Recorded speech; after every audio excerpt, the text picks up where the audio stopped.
Artículo 45.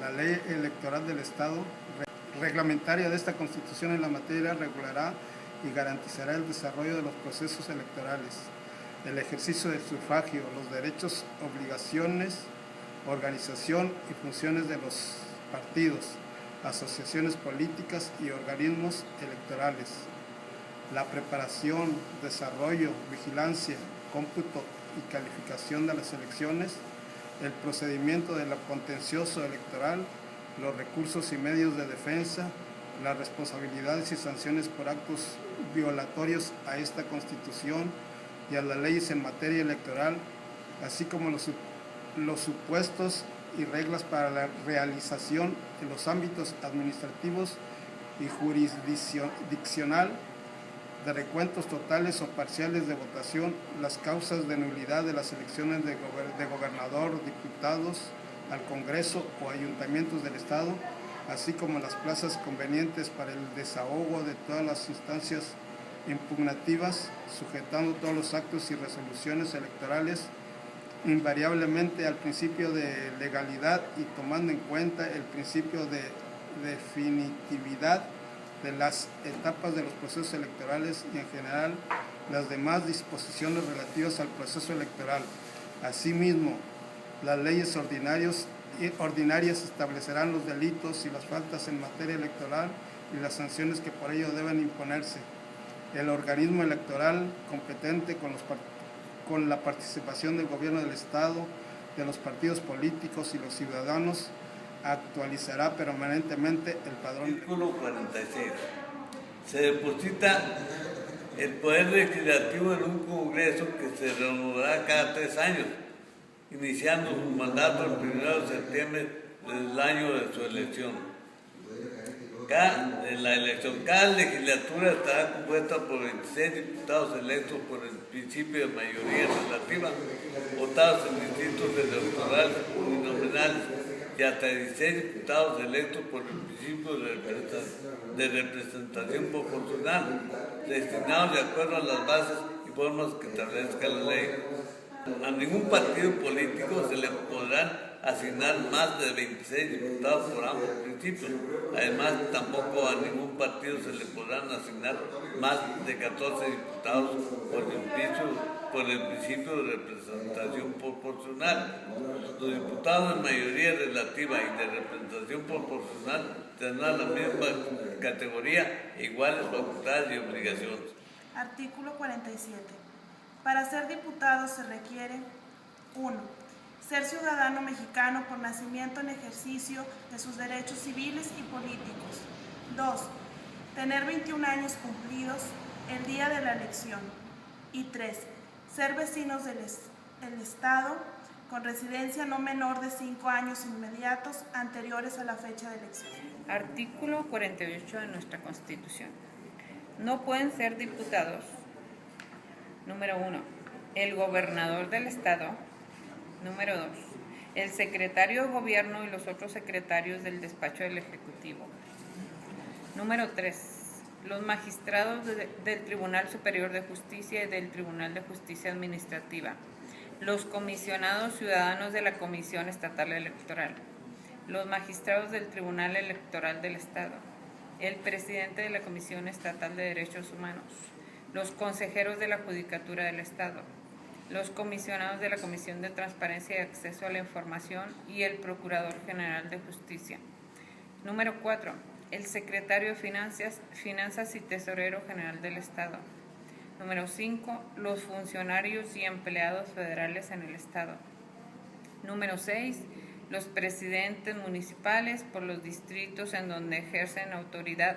Y número 7, los jefes militares con mando de fuerzas, sea federal o del Estado. Los servidores públicos antes enunciados, con excepción del gobernador, podrán ser electos como diputados al Congreso del Estado si se separan de sus respectivos cargos, cuando menos 100 días naturales antes de la fecha en que deba celebrarse la elección de que se trata. Artículo 49. Los diputados propietarios no podrán ser electos para el período inmediato con ese carácter ni con el de suplentes, pero estos podrán ser electos con el carácter de propietarios para el período inmediato siempre que no hubieran estado en ejercicio. Artículo 50. Prefieren el cargo de diputados los populares de los supremos poderes de la Unión y el gobernador. Concurriendo el cargo de diputado de una misma persona con cualquiera otra de los no especificados en este artículo, el electo optará por el que quiera. Artículo 51. Artículo 52. El cargo de diputado propietario o suplente en ejercicio durante las sesiones ordinarias es incompatible con cualquier otro cargo o empleo federal, del Estado o del municipio, en el que se disfrute del sueldo, exceptuándose los de instrucción pública y beneficencia. Los diputados solo podrán desempeñar estos empleos con licencia de legislatura y en su receso de la Diputación Permanente cuando se trate de alguno de sus miembros, pero entonces cesarán sus funciones legislativas mientras dure su nuevo cargo o empleo. Artículo 53. Los diputados gozan de una libertad absoluta para hablar.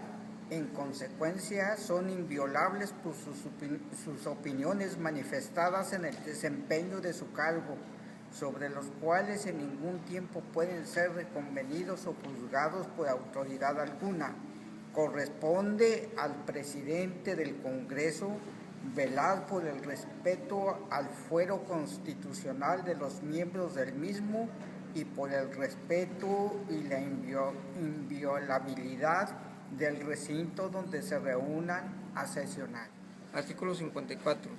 Los diputados suplentes entrarán en funciones en caso de falta absoluta de los propietarios respectivos, también en caso de falta temporal, cuando sean llamados por el Congreso, en los términos que disponga el reglamento del mismo. Artículo 55.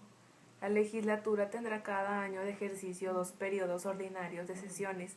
El primero se iniciará el día 1 de septiembre y terminará el día 20 de diciembre. El segundo comenzará el día 1 de marzo y terminará el día 1 de junio.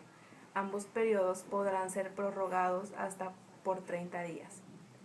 En el año de la elección del titular del Poder Ejecutivo, el Congreso celebrará el día 3 de octubre, sesión solemne en la cual se atenderá primordialmente la toma de protesta de ley al gobernador que resulte electo. Este tomará posesión de su cargo el día que para ese efecto establece esta Constitución. 56. Tanto para la instalación como la apertura de sesiones del Congreso se requiere la presencia de la mayoría de los diputados. De no reunirse por cualquier causa el quórum necesario, una vez que éste haya sido completado, el Congreso decidirá sobre la manera de compensar las faltas del inicio del periodo y tomará las providencias necesarias para que la legislatura se integre en los términos previstos en esta Constitución. Artículo 57. Durante la primera quincena del mes de octubre concurrirá al Congreso el gobernador, así como los magistrados del Tribunal Superior de Justicia, para que en sesión solemne, a la que convocará el propio Congreso, el Ejecutivo presente por escrito un informe sobre la situación y perspectivas generales que guardan el Estado y la Administración Pública. El presidente del Congreso del Estado dará la respuesta en términos generales al informe que rinda el gobernador. En el año de elección del titular del Poder Ejecutivo, el informe deberá presentarse dentro de los 10 días anteriores al 4 de octubre. Artículo 58. Cuando estén despachadas todos los negocios del Congreso, podrá dispensarse hasta un mes de sesiones ordinarias. Artículo 59. El Congreso se reunirá en la capital del Estado o donde el Ejecutivo se encuentre, pero podrá cambiar de residencia provisionalmente, si así lo acuerdan las 2/3 partes de los diputados presentes. Artículo 60. En los periodos extraordinarios a que se convoque a la legislatura, esta solo podrá ocuparse de los negocios para los que haya sido llamada. Artículo 61. Si el periodo extraordinario de sesiones se prolonga hasta el tiempo en que deba comenzar el ordinario, cesará aquel y durante este se despacharán preferentemente los asuntos que motivaron la convocatoria y que hayan quedado pendientes. Artículo 62. Los secretarios del despacho del Ejecutivo, así como el Procurador General de Justicia del Estado, podrán ocurrir al Congreso previa autorización del gobernador del Estado para informar sobre los asuntos de su ramo. Siguiendo el mismo procedimiento, el Congreso podrá citar a cualquiera de dichos funcionarios para que expongan sus puntos de vista sobre asuntos de importancia sustancial y de la materia de su competencia, cuando se discuta una iniciativa de ley o decreto que les concierna. Los magistrados del Tribunal Superior de Justicia del Estado únicamente ocurrirán para los casos a que se refieren las fracciones 16ª y 28ª del artículo 63 de esta Constitución. Artículo 63. Fragmento. Corresponde al Congreso: 1. Decretar las leyes relativas a la administración y gobierno interior del Estado en todos sus ramos, interpretarlas, reformarlas y derogarlas en caso necesario. 2. Iniciar ante el Congreso de la Unión las que a ésta competen, así como su reforma o derogación, y secundar, cuando lo estime conveniente, las iniciativas hechas por las legislaturas de otros estados. 3. Reclamar ante quien corresponda las leyes que dé el Congreso General y las legislaturas cuando ataquen la soberanía o independencia del Estado o que por cualquier otro motivo se consideren anticonstitucionales. 4. Vigilar el cumplimiento de la Constitución y de las leyes, especialmente de las que garanticen la seguridad de las personas y las propiedades. 5. Expedir las leyes en materia municipal con base en las cuales los ayuntamientos podrán aprobar las normas administrativas de carácter general de aplicación en sus respectivos territorios. 6. Ordenar el establecimiento o supresión de municipalidades por el voto de la mayoría del número total de sus miembros, especificando la extensión territorial y fijando sus límites y coincidencias. 6. Ordenar el establecimiento o supresión de municipalidades por el voto de la mayoría del número total de sus miembros, especificando la extensión territorial y fijando sus límites y colindancias.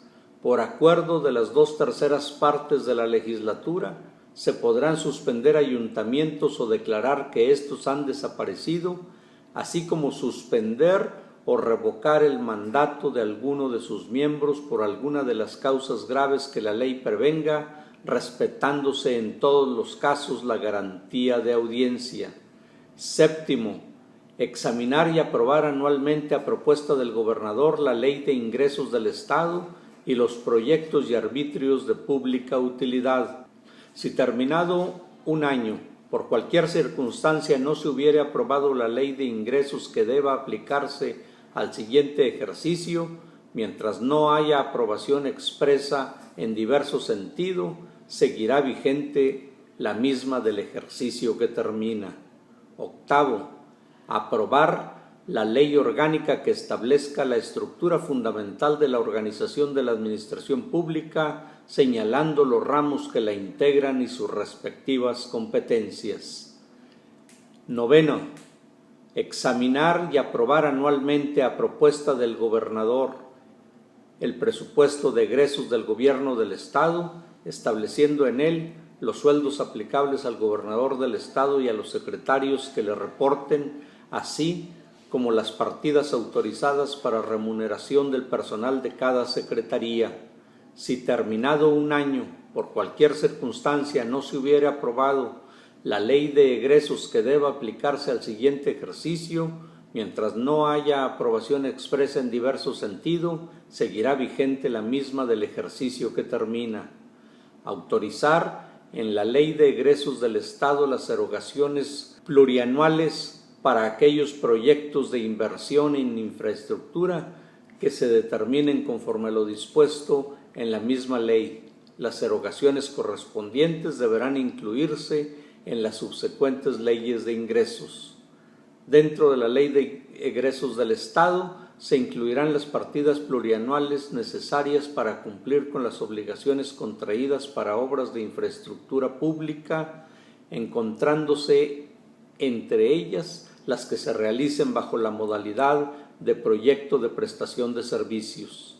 La aprobación del establecimiento de compromisos plurianuales deberá hacerse siempre y cuando no se cause perjuicio a la viabilidad financiera del Estado y municipios, ni se modifiquen ramos, programas y proyectos prioritarios.